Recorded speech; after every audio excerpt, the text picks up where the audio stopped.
l'Égypte pharaonique et les temples du sommeil. Nous avons vu que la civilisation de Sumer recelait la première mention d'une guérison par la parole. On pourrait parler de thérapie suggestive ou de proto-psychothérapie. Près de 2 millénaires plus tard, près de 4000 ans avant Jésus-Christ, dans l'Égypte pharaonique, on pratiquait des rituels analogues dans les temples du sommeil. Ceux-ci auraient été introduits par Imhotep, ce qui signifie le sage qui vient en paix.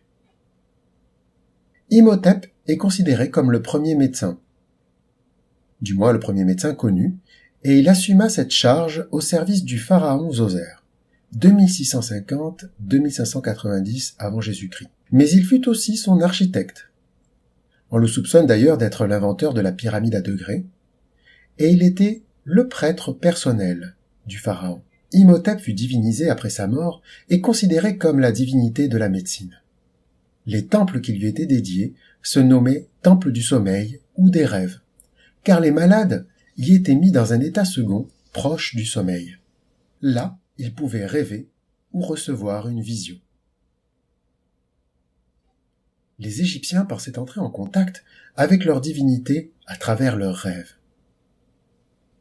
Ceci fait, prêtres et prêtresses, qui étaient appelés les maîtres des secrets, interprétaient les songes de la personne en souffrance afin d'en savoir davantage sur ses maux et pouvoir ainsi faciliter son rétablissement.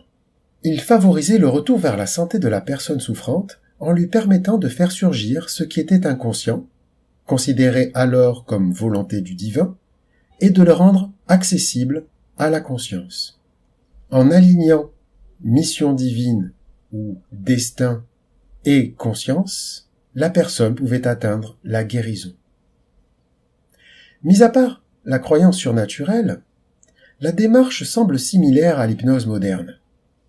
Il s'agit là aussi de créer un pont entre conscient et inconscient afin de puiser les ressources nécessaires à l'accomplissement d'un changement salvateur ou du moins curatif.